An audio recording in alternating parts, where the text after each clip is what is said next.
had one real, meaningful flagship policy left, and now they've abandoned it. With much fanfare in 2021, they announced a plan to borrow £28 billion a year for a green investment plan. Rachel Reeves introduced it. Here is our alternative, our Green Prosperity Plan.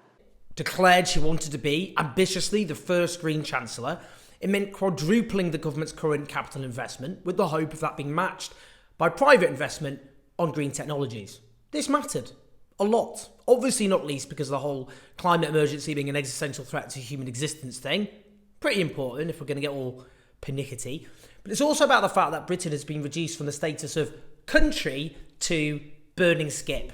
Its old industries were trashed and not replaced by new industries offering secure, well-paid jobs, with entire communities sacrificed on the altar of free market economics, Thatcherism, neoliberalism, whatever you want to call it. Much of the UK's infrastructure, particularly outside of London, is falling to pieces, quite literally. And indeed, since Margaret Thatcher launched her grand experiment to reshape Britain in her own image, while the country has offered a top-notch experience if you're rich, economic growth ever since has been weak, and with a trend of getting weaker, quite unlike what her acolytes would have you believe.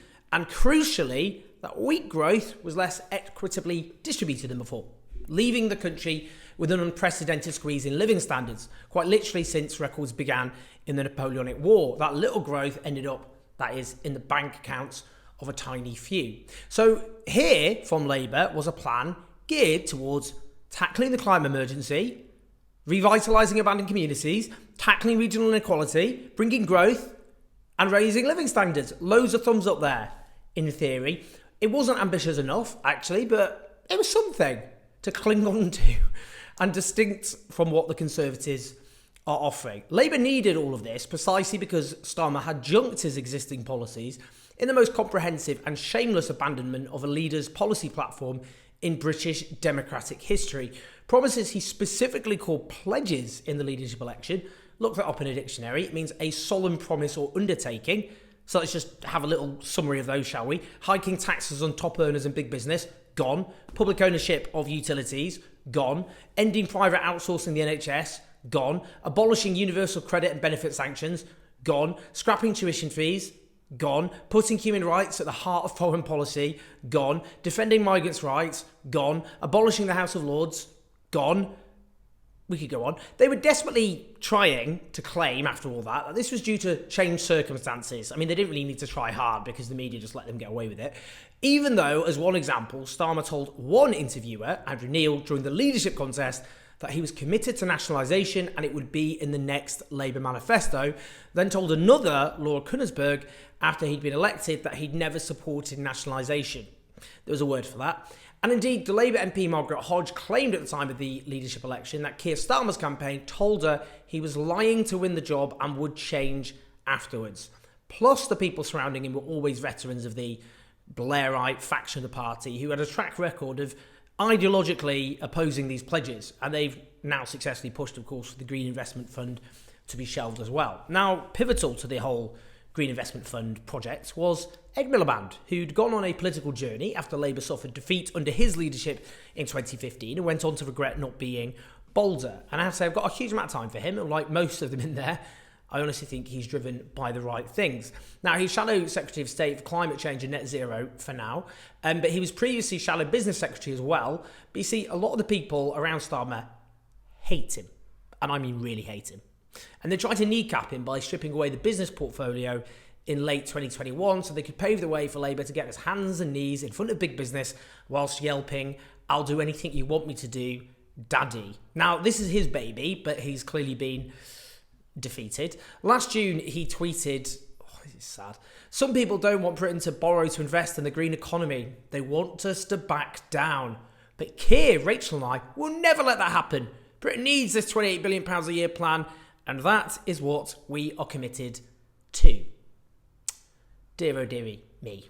Painful. Turns out that some people were Ed's own colleagues who did want Labour to back down, and they achieved it. Now, you can see how this faction see the scrapping of all of this by how Jackie Smith, a Blairite former cabinet minister, responded to all this news on Good Morning Britain this morning.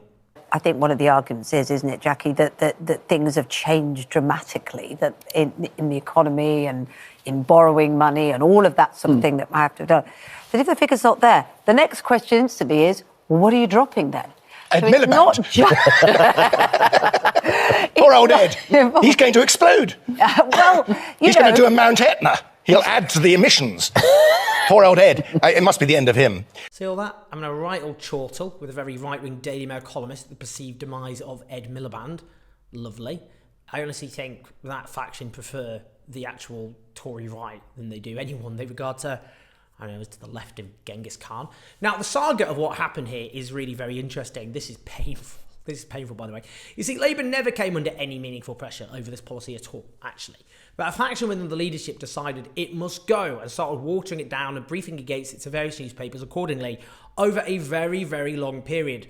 Last June, after much briefing, Labour announced it was scaling back the pledge. Instead of beginning at the outset of a Labour government, it would ramp up by the middle of its first parliament. So it was watered down and made more vague, basically, last June. What happened next? Last November, in the flagship Conservative broadsheet The Telegraph, Labour sources claimed Starmer's aides were pushing for the fund to be cut back even further, given it had already been scaled back. The following month, Starmer then undermined the policy himself, making clear the pledge was subject of Labour's self-imposed fiscal rules of lowering the level of national debt. Fiscal rules which really will make it very difficult for Labour to do anything in power, actually. Later that month, it was briefed, this time to The Guardian, that the party was considering scaling it back. They really dragged this out, by the way. Then, in January, it was reported in The Times that Labour was going to scale it back because of fears of Conservative attacks. Then, 2 days later, Starmer goes on Sky News and says... But look, it's absolutely clear to me that the Tories are trying to sort of weaponise this issue, the 28 billion, etc. This is a fight I want to have. If we can have a fight going into the election between an incoming Labour government that wants to invest in the future, long-term strategy that will lower our bills and give us energy independence, versus stagnation, more of the same under this government. If they want that fight on borrow to invest, I'm absolutely up for that fight. Turns out, according to him, Labour's actually gone for stagnation. I mean, that's the gist of it, isn't it? 2 weeks later, The Times reported a number of senior party sources have said it is preparing to abandon all reference to the £28 billion figure originally attached to its Green Prosperity Plan. At the end of the month, ITV's Robert Peston reported its pledge, Labour's pledge, is set to be consigned to the dustbin of history probably within days. By the way, the piece had an interesting nugget. Some business figures, especially in the renewable sector, say they are desperate for stability from any future government and that they would be concerned if ditching the £28 billion was a sign Labour can be blown off course by perceived short-term electoral advantage. Well, yes, indeed. The point really is there that the Labour leadership is weak and the smallest amount of pressure can just make it cave, regardless of what the consequences are for everybody else. But then get this, after dragging all of this out, as you can see, painfully, we're supposed to believe these are, by the way, the highly competent grown-ups in the room, amazing communicators. Suddenly, 2 days ago, Starmer pops up and says the £28 billion a year investment is desperately needed and that he'd been unwavering in his support for it and denied scaling back policies in advance of a general election. But then a day later, it's made public that Starmer will announce, the next day after that he's scaling back the policy. And there it is.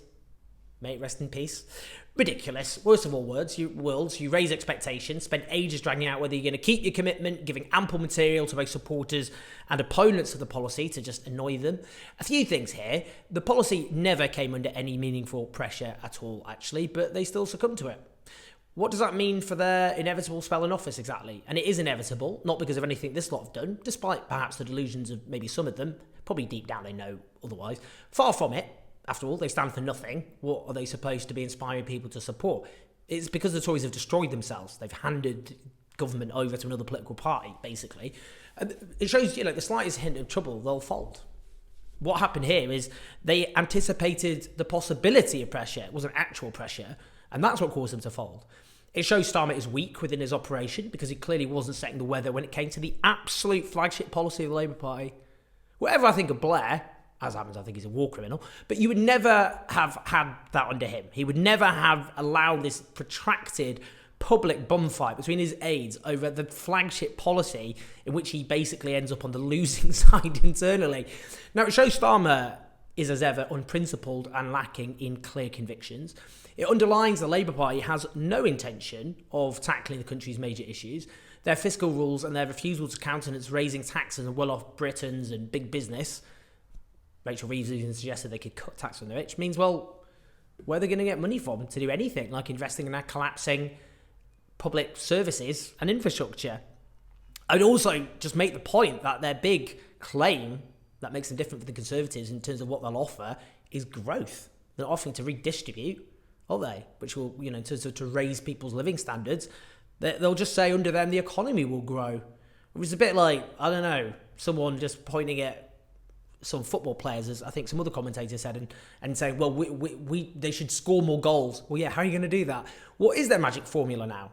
Because listen to Keir Starmer last year on what this green policy meant. Our green prosperity plan, like President Biden's Inflation Reduction Act, is our plan for growth. Well, there we are. He says that's the plan for growth. That is Labour's plan for growth. So now they don't have a plan for growth anymore. So how are they going to magic up growth to raise people's living standards, given that's what they're offering as their big alternative sell to the Conservatives? I mean, look, it gets worse. I mean, they're even committed to keeping the cap of benefits, which drives hundreds of thousands of kids into poverty, while committing not to reinstate the cap on bankers' bonuses. A pretty neat illustration of whose side this lot are on. What are they going to do in government meaningfully? New Labour, again, whatever I think about them, long story there, had flagship policies in 1997, like a minimum wage, a windfall tax on privatised utilities, devolution, cutting school class sizes, ending the NHS internal market, and indeed substantial public investment after a 2-year sticking to Tory spending plans, which they could get away with because there was economic growth at the time. Starmer's Labour has none of that, just a long series of abandoned promises. Just so, it's not just me, the whingy little lefty here having a go. Let's listen to John McTernan, former aide to Tony Blair. Let's put it mildly, doesn't have my politics. Was he right to axe that £28 billion a year figure? It's probably the most stupid decision the Labour Party's made. What would Tony Blair have done? I don't really care what Tony Blair would have done because Tony was the leader in the 20th century. Keir's going to be Prime Minister in the second quarter of the 21st century. This is a decision that we have to make now to decarbonise our economy, and it's one which stands for a purpose, a great purpose, a grand purpose. Great parties have great causes.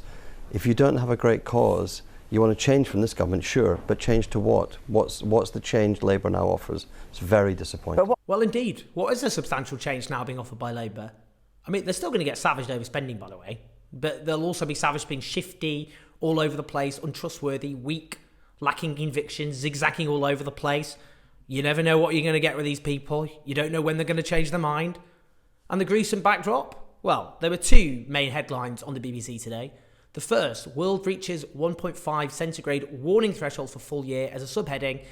It then says the last 12 months were the hottest on record, temporarily sending the world past a deeply symbolic mark.